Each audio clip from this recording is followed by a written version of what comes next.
High সবাইকে, চলে এলাম নতুন একটি মিনি ব্লগ নিয়ে। আজ প্রায় 1 মাস পর বাড়ির ঠাকুরকে কিন্তু পুজো দেব। তার জন্যই কিন্তু ঘুম থেকে উঠেই আগে কিন্তু ঠাকুর ঘরে এসেছি আর ঠাকুর ঘরটাকে সুন্দর করে আজকে সাজিয়েছি। আর সব ঠাকুরকে কিন্তু দুধ দিয়ে গঙ্গা জল দিয়ে স্নান করিয়েছি। আর আজ যেহেতু বৃহস্পতিবার তাই একটু মা লক্ষ্মীকে সিঁদুর পরিয়ে দিয়েছিলাম, একটু শাখায় সিঁদুর দিয়ে দিচ্ছিলাম, একটু গাছ কৌটোকে সিঁদুর পরিয়ে দিয়েছিলাম, দেন ঘরটা পেতে দিয়েছি আজকে।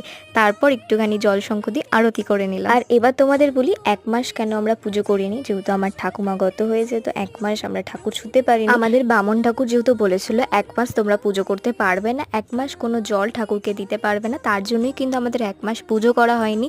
তারপরে বলেছিল গঙ্গা জল আর দুধ দিয়ে কিন্তু স্নান করিয়ে পুজো দেওয়ার জন্য। আর জানো তো আজকে বেশ অনেক দিন পর কিন্তু আলপনা দিয়ে বৃহস্পতিবার পুজো করলাম। আমাদের আদিবাড়ি কিন্তু বাঁকুড়ায় জানো তো প্রত্যেক বৃহস্পতিবার কিন্তু ওখানে মা বোনেরা কিন্তু ঘরে আলপনা দিয়ে পুজো করে। আর আজকে কিন্তু আমার ঠাকুর ঘরে একটা নতুন সদস্য চলে এসেছে। দেখা হবে নেক্সট মিনি ব্লগ, এখনো মতন বাই।